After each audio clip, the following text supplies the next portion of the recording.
विश्व हिंदू परिषदेनं जे काही फरमान काढलेलं आहे या फरमानासंदर्भातली। सध्या विश्व हिंदू परिषदेनं आता नवरात्रोत्सवामध्ये एक फरमान काढलेला आहे। जो गरबा असतो त्या गरब्यामध्ये गैर हिंदू नकोत असं फरमान काढलेलं आहे आणि याच पार्श्वभूमीवरती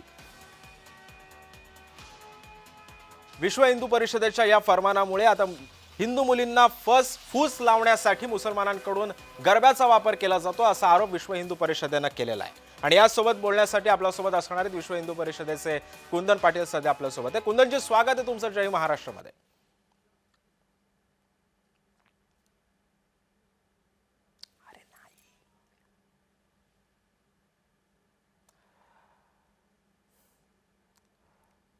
कुंदन पाटील सध्या आपल्यासोबत विश्व हिंदू परिषदेचे जोडले गेलेले आहेत। आपण त्यांच्याकडून या संदर्भातली माहिती घेऊयात। काही तांत्रिक कारणामुळे ते आपल्यासोबत जोडले गेले नाही, मात्र ही बातमी अतिशय महत्त्वाची आहे। विश्व हिंदू परिषदेनं आता एक फरमान काढलेला आहे। गरब्यामध्ये सध्या गैर हिंदू नकोत असा दावा त्यांनी केलेला आहे।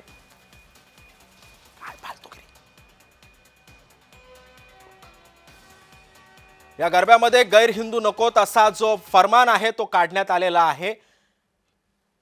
या संदर्भामध्ये बोलण्यासाठी आपल्यासोबत विश्व हिंदू परिषदेचे कुंदन पाटील सध्या आपल्यासोबत जोडले गेलेले आहेत। कुंदनजी, स्वागत आहे तुमचं जय महाराष्ट्रमध्ये। माझा आवाज येतोय आपल्यापर्यंत? हो, येतोय। नमस्कार। नमस्कार। आता जे काही नवरात्रोत्सव आता सध्या सुरू होतोय यामध्ये गरबाचं मोठ्या प्रमाणामध्ये आयोजन केलं जातं, मोठा उत्सव असतो। यामध्ये गैर हिंदू ओळखले जाऊ नयेत म्हणून हे काय करतात नेमकं? याच्यामध्ये गरब्यामध्ये एंट्री कशी मिळवतात? सगळ्यात महत्त्वाचं पहिल्यांदा हे समजून घेणं गरजेचं आहे की गरबा म्हणजे काय आहे। गरबा हा प्रेम आणि भक्तीचा संगम आहे। हा आमच्या संस्कृतीचा अनमोल ठेवा आहे। जे लोक आपल्या घरातील महिलेला बुरक्याच्या बाहेर पाहू शकत नाहीत, ते दुसऱ्याच्या भक्ती आणि प्रेमाच्या संगमामध्ये राहण्यासाठी कशासाठी येतात, हे पहिल्यांदा समजून घेणं गरजेचं आहे। आणि दुसरं सगळ्यात महत्त्वाचं माझं हिंदू समाजातल्या महिलांना, तरुणींना आव्हान आहे, आमच्या माता भगिनींना आव्हान आहे की त्यांनी कोणत्या गरब्यामध्ये जातोय आपण गरबा खेळायला हे पाहणं खऱ्या अर्थानं गरजेचं आहे। आपण चौकस बुद्धीनं या गरब्यामध्ये सम्मिलित झालं पाहिजे। ज्या ठिकाणी मुस्लिम समाजाकडून लव जिहाद सारख्या मोठ्या प्रमाणामध्ये, मग त्यांनी फक्त हिंदूंच्याच बाबतीमध्ये चालवलंय का, नाही ते ख्रिश्चनांनाही टार्गेट करतायत। तर आपल्या हिंदू समाजातील माता भगिनींनी सजग राहणं गरजेचं आहे की ज्या ठिकाणी आपण जातोय त्या ठिकाणी कोणत्या पद्धतीचे पुरुष या गरब्यामध्ये सम्मिलित होत आहेत, काय हेतूने ते या ठिकाणी येत आहेत। अनेक ठिकाणी आम्ही असं पाहतोय की या लोकांनी गरब्यांचं आयोजन केलेलं आहे। मग तुम्हाला गरबा इतकाच प्रिय आहे तर तुमच्या घरातील महिलांना तुम्ही गरबा खेळायला आणा ना। तुम्ही तुमच्या समाजामध्ये गरब्याचं आयोजन करा। तुम्ही हिंदू समाजातील महिलांना, मुलींना का टार्गेट करताय? तर हे टार्गेट करणं बंद झालं पाहिजे। मुळातच विश्व हिंदू परिषद आणि सकल हिंदू समाजाच्या माध्यमातून अनेक ठिकाणी मागणी केली जाते, वेगवेगळे मोर्चे काढले गेलेले आहेत की जे या पद्धतीनं लव जिहादचा जो प्रकार आहे तो थांबला गेला पाहिजे। आणि आमच्या संस्कृतीचा विपर्यास जो मुस्लिम समाजाकडून केला जातोय तो संस्कृतीचा विपर्यास होतोय, हिंदू मुलींना टार्गेट केलं जातंय। मात्र कुंदनजी, होतंय काय माहितीये का की या सगळ्यामध्ये तुम्ही म्हणताय ते मुद्दे आहेत बरोबर, पण यामध्ये हिंदू मुलीच का बरं बळी पडतात? कारण याच्यामध्ये कुठेतरी घरून सुद्धा संस्कार मिळणं गरजेचं आहे। हे कुठेतरी कमतरता होते का? पालक कुठेतरी कमी पडतात असं तुम्हाला वाटत नाही का? हिंदू समाजाला मी त्यासाठी आव्हान केलं, काय आहे, प्रत्येक वेळी फक्त मुस्लिम समाजाला दोष देणं हा त्याच्या मागचा भाव नाहीये। बरोबर। हिंदू समाजामध्ये जनजागृती करण्याचं काम विश्व हिंदू परिषद गेल्या अनेक वर्षापासून करते। पण काय आहे, अलीकडे जे काही प्रगतिशील ह्याच्याखाली कुटुंबांचं जे काही विघटन व्हायला लागलं आणि याच्यामध्ये आई वडील दोन्ही नोकरीला जातात, मागे मुलं काय करतात याच्या बाबतची काही चौकशी केली जात नाही, तर यातून काही विपर्यास व्हायला लागले। आम्ही आमच्यामध्ये जे काही कमतरता आहे ती दूर करण्याचा प्रयत्न पूर्ण ताकदीनिशी करतो आहे। पण याच्यामध्ये काय आहे की दुसऱ्या समाजानेही समजून घेणं गरजेचं आहे की अशा विकृतींना स्थान न देता जर समाजामध्ये सगळा समाज एकत्र राहून गुण्यागोविंदाने नांदला गेला पाहिजे, भारताचा विकास झाला पाहिजे, तर मुस्लिम समाजानं त्यांचे जे काही धार्मिक परंपरा आहेत त्या त्यांनी पाळाव्या। हिंदू समाजामध्ये ज्या काही धार्मिक परंपरा आहेत त्या हिंदू समाजाला पूर्णपणे निर्वेदपणे पाळण्यासाठी त्यांनी त्याच्यामध्ये कोणताही अटकाव किंवा वेगळ्या मानसिकतेतून त्याच्यामध्ये सम्मिलित न व्हावं। जे लोक येणार आहेत त्यांचं स्वागत करायला हरकत नाही, मी हरकत नाही म्हणतोय, पण त्याच्यामध्ये जर त्यांच्या डोक्यामध्ये जर वेगळा जर भाव असेल, हम्म. त्या ठिकाणी येणार, ते मुलींची छेडछाड काढणार किंवा मुलींचे नंबर त्या ठिकाणी घेणार, कोण कुठल्या परिवारातून येत आहे. आता काय आहे, लव्ह जिहाद कसा होतो हे पहिल्यांदा समजून घेणं गरजेचं आहे. ज्या परिवारामध्ये वाद आहे, ज्या परिवारामध्ये मोठ्या प्रमाणात मालमत्ता आहे किंवा जो परिवार एकदमच कमकुवत आहे, दुर्लक्षित आहे, समाज त्याच्याकडे फार चांगल्या पाठबळ नाही आहे, अशा कुटुंबातल्या मुलींना ओळखलं जातं आणि त्याच मुलींना टार्गेट केलं जातं लव्ह जिहादमध्ये.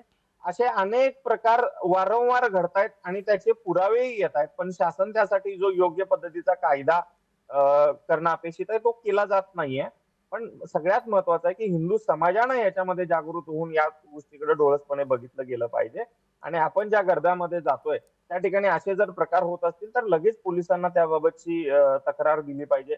आमचे बर. विश्व हिंदू परिषद बजरंग दलाचे कार्यकर्ते सगळीकडे असतील, हम्म. हम्म. त्यांना सांगितलं पाहिजे आणि असे प्रकार थांबले पाहिजे. पण कुंदनजी तुम्ही म्हणता यासारखे प्रकार थांबले पाहिजेत, पण यामध्ये आता तुम्ही नेमकी आता चाचणी कशी करणार? कारण जर अशा पद्धतीचे जर प्रकार घडत असतील, जर या गोष्टींना जर चाप लागणं गरजेचं आहे, तर मग याची चाचणी तुम्ही कशी करणार आणि असे प्रकार पुन्हा घडू नयेत यासाठी विश्व हिंदू परिषदेचं पुढचं पाऊल काय असेल?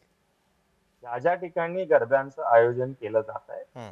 कोणत्या समाजाकडून किंवा कोणत्या संघटनेकडून ते केलं जातं याची संपूर्णपणे माहिती घेतली जाते.